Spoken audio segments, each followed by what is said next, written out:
Daughter ran away for 2 days and came back with an Apache woman. Dad will protect her. He was used to quiet evenings. After a long day of work, the father would come home, wash his hands, and sit for a few minutes before calling out his daughter's name. She usually answered from her room or the kitchen. Sometimes she complained, sometimes she laughed, but she always answered.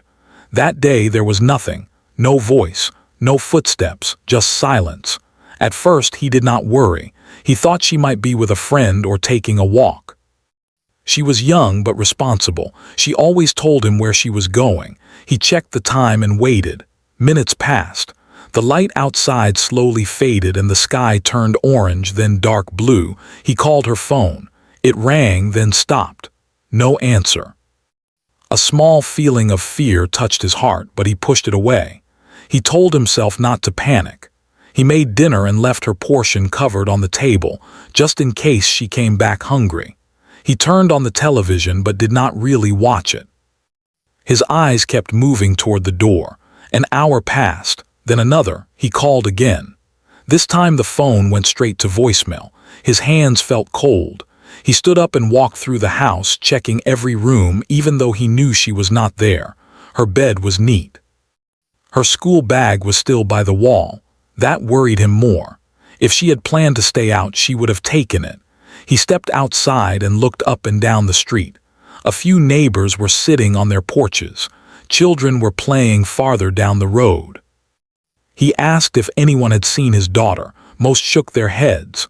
One woman said she thought she saw her walking earlier, but she was not sure. That answer gave him no comfort. As night settled in, fear grew heavier. He called relatives, friends, and classmates' parents. No one had heard from her. No one knew where she was. His voice started to shake when he spoke. He tried to stay calm, but every bad thought came rushing into his mind. He remembered their last conversation. It had been short. She had asked a strange question about fairness and helping people. He had been tired and answered quickly, telling her to focus on her studies. At the time, it seemed like a normal talk. Now, he wondered if it meant more. He wondered if she felt unheard. By midnight, he could not sit still.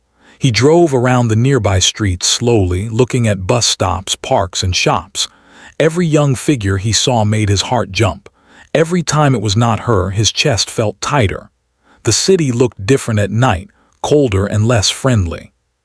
He returned home and sat on the couch, holding his phone tightly. He did not sleep. Every sound made him stand up. A car passing, a door closing somewhere, a dog barking. Nothing was her. When morning came, his eyes were red and heavy. He went to the local office to report her missing. Speaking the words out loud made the situation real in a way he had been avoiding. His voice cracked as he described her height, her clothes, her smile. The officer listened carefully and assured him they would help. Still, the fear did not leave. The whole day felt long and unreal. He walked through her room again, touching her books, her jacket, the small things she had left behind. He found a folded piece of paper with a simple drawing she had made earlier that week.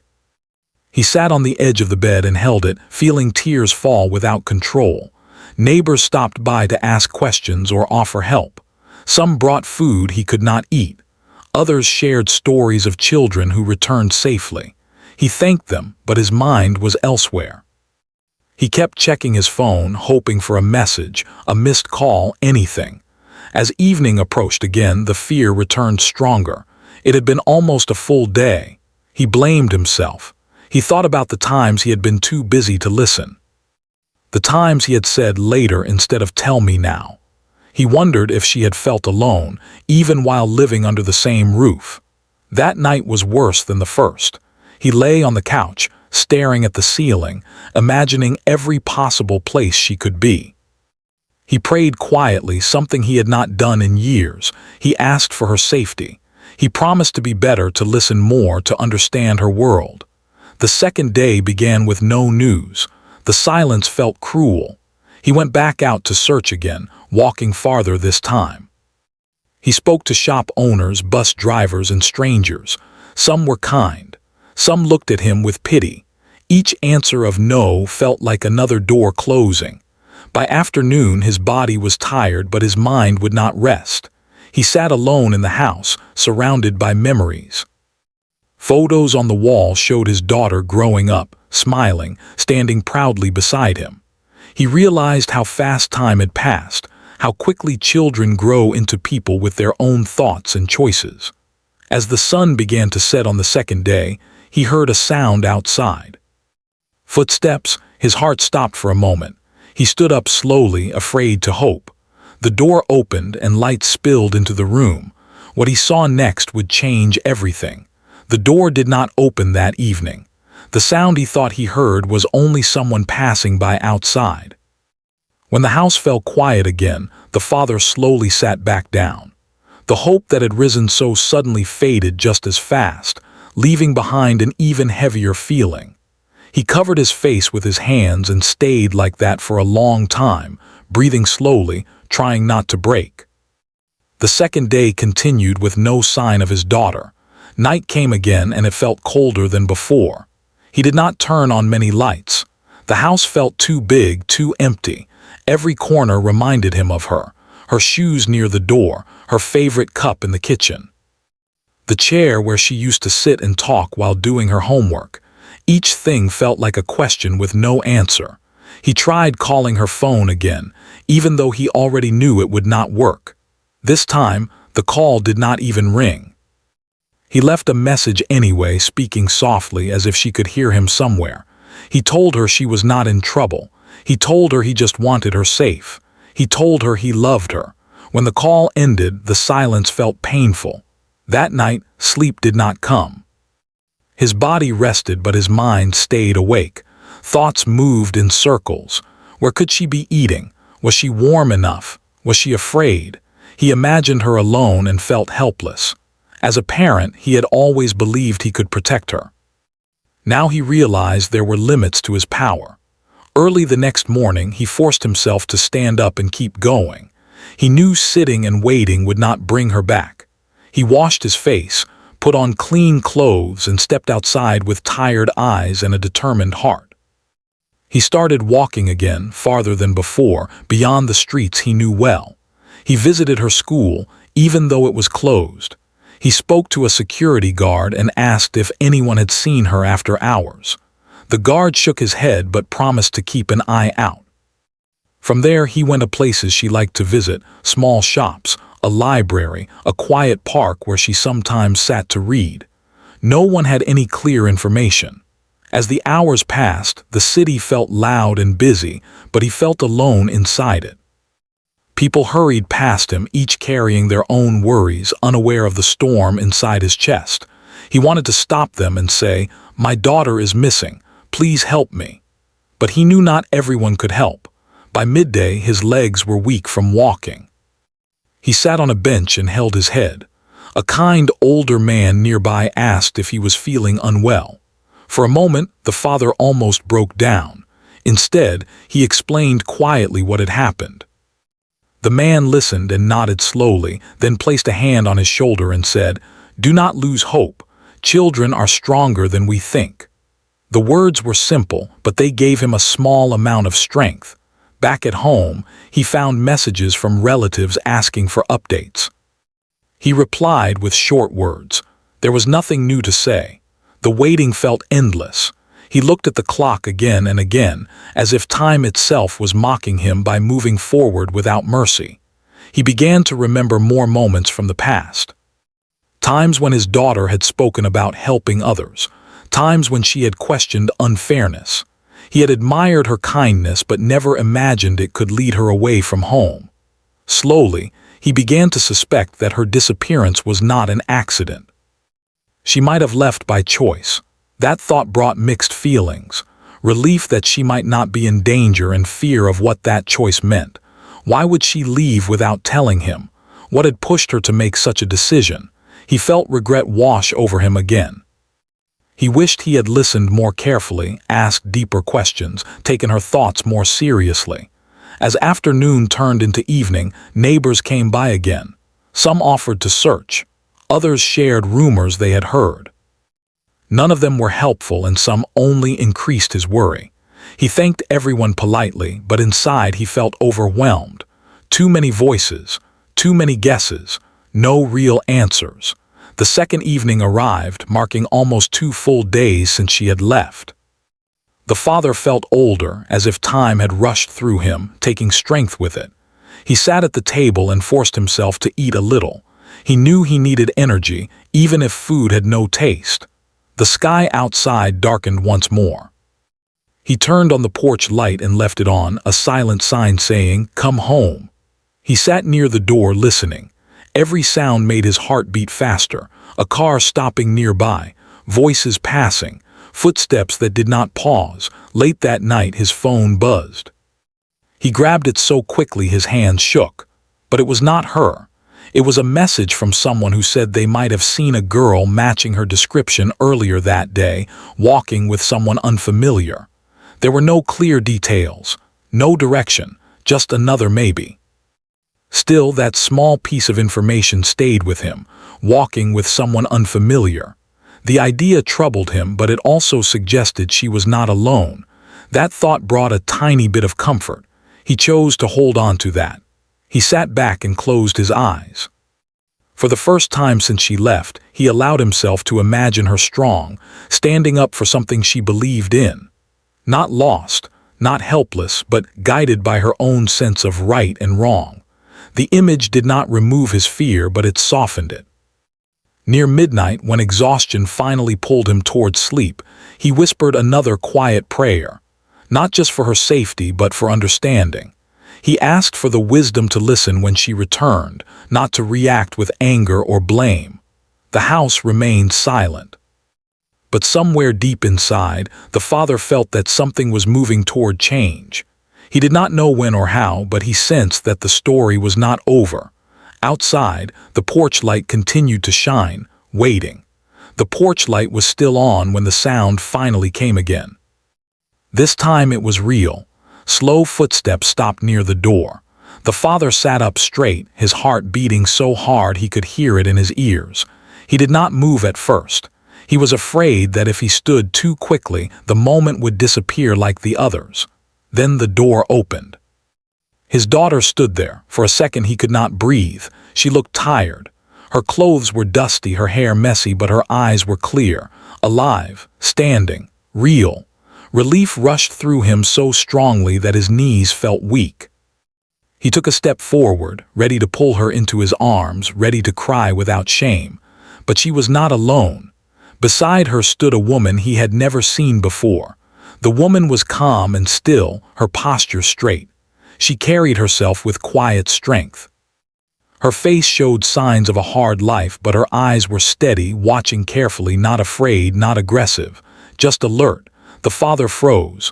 So many feelings crashed into him at once that he did not know which one to follow first. Relief, confusion, fear, anger. Questions without number. His mouth opened, but no words came out. His daughter broke the silence. "Dad," she said softly, then took a step forward as if placing herself slightly in front of the woman. "I'm okay." Those words finally allowed him to breathe. He reached out and held her shoulders, looking her over as if checking every part of her to be sure she was real and unharmed. "Where have you been?" he asked, his voice shaking. "Do you know what you've done to me?" "I know," she said quietly. "I'm sorry. I didn't mean to hurt you." The woman beside her lowered her gaze slightly, giving them space, but she did not step away. The father noticed that small detail. It told him something important. This woman was not hiding. She was waiting. The father finally looked at her directly. "Who are you?" he asked, trying to keep his voice calm. Before the woman could answer, his daughter spoke again. "Her name is Anna," she said. "She helped me, and I helped her." The father felt his chest tighten. "Helped her how?" he asked. They stepped inside. The door closed behind them, and the familiar walls of the house felt suddenly different, as if they were holding a moment that would change everything. The father gestured toward the table, and they all sat. He noticed how his daughter stayed close to the woman, not clinging but aware, protective. For a moment no one spoke. The silence was heavy but not empty. Finally, the daughter began to explain. She told him how she had met Anna near the edge of town, how she had seen people speaking harshly to her, misunderstanding her, pushing her away without listening. She explained that Anna was Apache, far from people who understood her background, her way of life, her quiet nature. She spoke of how Anna had no safe place to go, how doors had closed one after another. "I couldn't just walk away," the daughter said. "I tried, Dad, but something felt wrong. It felt like if I left her, I would be choosing comfort over what's right." The father listened without interrupting, though every word made his heart twist. "So you left?" he asked. "Without telling me," she nodded. "I know it was wrong to leave without saying anything, but I was afraid you wouldn't understand. I was afraid you'd say no before hearing the whole story." That hurt more than he wanted to admit. The woman, Anna, finally spoke. Her voice was low and steady. "I never asked her to leave her home," she said. "She chose to stay nearby. I tried to send her back. She refused." The father studied Anna more closely now. There was no weakness in her tone, no excuse, just truth. "She kept saying," Anna continued, "that no one should be alone just because they are different." The room grew quiet again. The father leaned back in his chair, rubbing his face with his hands. He felt overwhelmed, but something else was growing beneath the fear. Pride. Conflicted, heavy pride. He looked at his daughter. She was no longer the child who needed to be told what to do at every step. She had made a decision, a risky one, a brave one. "Did you eat?" he asked suddenly. She blinked, surprised by the question. "Yes," she said, "we found food." "Did you sleep?" he asked. "A little," she answered. He nodded slowly. These small details mattered. They told him she had survived, that she had thought things through more than he wanted to believe. He turned to Anna again. "Why did you accept her help?" he asked. Anna did not answer immediately. She looked down at her hands, then back up. "Because she saw me," she said simply. "Not a problem, not a story, a person." Those words stayed in the air. The father stood up and walked to the kitchen. He poured water into 3 glasses and brought them back. His hands were steady now. That surprised him. He realized something important in that moment. Anger would not help. Shouting would not turn back time. Listening was the only way forward. As they drank, the daughter continued. She spoke about the long walks, the quiet talks, the stories Anna shared about her people, about respect, about strength without noise. She spoke about learning how easy it is to judge from far away and how hard it is to truly understand. "I wasn't running away from you, Dad," she said, her voice breaking. "I was running towards something I felt was right." The father closed his eyes briefly. He believed her. Outside, the night was calm. Inside, the house held a moment of truth. He did not yet know what would happen next. He did not know how others would react. He did not know how difficult the coming days might be. But one thing was clear. His daughter had returned, not weaker, but changed. And the woman beside her was not a stranger anymore. She was part of a story that had already begun to reshape his understanding of courage, protection, and what it truly means to come home. Morning came slowly, as if the night itself was unsure about leaving. The father had not slept much. Neither had his daughter. Anna had rested quietly on the couch, waking early, sitting straight with hands folded, as if she did not want to take more space than she already had. The house felt full, but also careful, like everyone was walking around something delicate. The father made tea and simple breakfast. It felt strange to do normal things after such heavy days, but he knew routine could bring calm. He placed cups on the table and called them to sit. His daughter helped Anna without thinking, pulling out a chair, making space. The small action spoke louder than words. They ate quietly at first. The father watched both of them. His daughter looked tired but calm. Anna looked alert, like someone used to being ready at all times. There was strength in her stillness, but also a deep tiredness that only long hardship can bring. After breakfast, the father finally spoke. "We need to talk about what happens now." His daughter nodded immediately. "I know," she said. And before you say anything, I want you to hear everything." He looked at her carefully. "I am listening," he said. She took a deep breath. "People have been unfair to Anna," she began. "They judge her without knowing her. They make assumptions. They talk without listening." "I saw it, Dad. I couldn't unsee it." The father leaned back slightly. "And you think protecting her is your responsibility?" "Yes," she said without hesitation. "Not just mine, ours." The word hung in the air. Ours. Anna shifted slightly. "I do not want to bring trouble into your home," she said calmly. "I can leave. I have done that many times before." The daughter turned to her quickly. "No," she said firmly. "You shouldn't have to keep leaving just to make others comfortable." The father raised a hand gently, asking for patience. He looked at Anna. "Tell me your story," he said. "From the beginning, in your own words." Anna nodded. She spoke slowly, choosing her words carefully. She talked about moving from place to place, about trying to find work, about being misunderstood because of her background and quiet nature. She spoke about doors closing before she could explain who she was. She spoke about strength learned through silence and pain learned through experience. "I am not looking for pity," Anna said, "only fairness." The father listened closely. He noticed that she did not speak with anger. There was no bitterness in her voice, only honesty. That mattered to him. When she finished, the room stayed quiet for a long moment.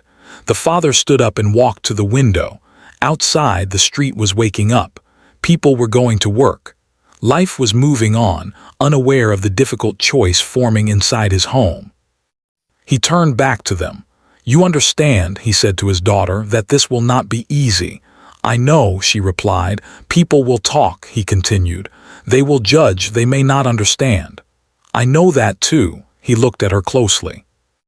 "And you are still ready to stand by her?" "Yes," she said, her voice steady. "Dad will protect her." Those words hit him harder than he expected. He had spent his life protecting his child. Now she was asking him to protect someone else with her. Not because it was safe, but because it was right.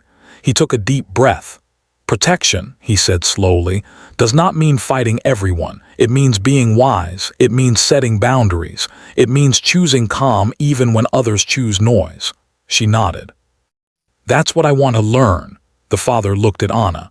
"If you stay," he said, "this house will be a place of respect, but there will be rules for everyone. Safety comes first." Anna nodded immediately. "I understand, and I am grateful." The decision was not announced loudly. There was no dramatic moment, just a quiet agreement that changed everything. Later that day, the father went outside to speak with a few neighbors. He knew rumors would already be spreading. He chose honesty. He did not share every detail, but he made one thing clear. "She is here because she deserves safety," he said. "That is all." Some nodded, some looked unsure, a few looked away. But he stood firm. Inside the house, the daughter helped Anna clean up and settle. They talked softly, sharing small things. The daughter laughed once, a sound the father had missed deeply. It eased something tight inside him. In the afternoon, a neighbor came by with questions that felt more like warnings. The father listened politely but did not argue. When the neighbor left, the house felt heavy again. The daughter noticed. "Are you okay?" she asked him. He smiled gently. "I'm learning," he said, "just like you." That evening they sat together again. No one checked the clock, no one rushed the moment. The fear was still there, but it had changed shape. It was no longer sharp, it was thoughtful. The father realized something important. This situation was not about control, it was about trust. Trust in his daughter's heart, trust in his own ability to grow. Trust that doing the right thing, even quietly, mattered. When night came, he turned on the porch light again. But this time, it felt different. Not like a signal of waiting, but a sign of welcome. The daughter stood beside him and looked at the light. "Thank you," she said softly. He placed a hand on her shoulder. "Thank you for coming back," he replied. In the quiet of the house, with 3 people breathing under one roof, something new had formed. Not just protection, but understanding. Not just shelter, but belonging. And though the world outside remained uncertain, inside that home, A line had been drawn clear, calm, and strong. The days that followed were not loud or dramatic. They were quiet, careful, and slow, like a wound learning how to heal. The father woke up early each morning, listening to the sounds of the house, his daughter moving in her room, Anna making tea softly in the kitchen. These small sounds told him that life was continuing, even if it looked different now. At first, the father stayed alert all the time. He watched how people looked at the house when they passed by. He noticed who stopped to ask questions and who avoided eye contact. Some neighbors were polite but distant. Others were curious. A few were kind in simple ways, like bringing fruit or asking if everything was okay. He learned quickly that people showed their true nature during moments like this. Anna did her best not to cause trouble. She helped around the house without being asked. She cleaned, cooked, and fixed small things that were broken. She spoke little but listened deeply. When she talked, her words were thoughtful. Slowly, the father began to see that her quiet was not weakness. It was control. The daughter returned to her routine as well. She went back to school, but she was not the same girl who had left. She walked with more confidence. She spoke with more care. When classmates asked questions, she did not explain everything. She only said, "She is safe. That matters." Some days were harder than others.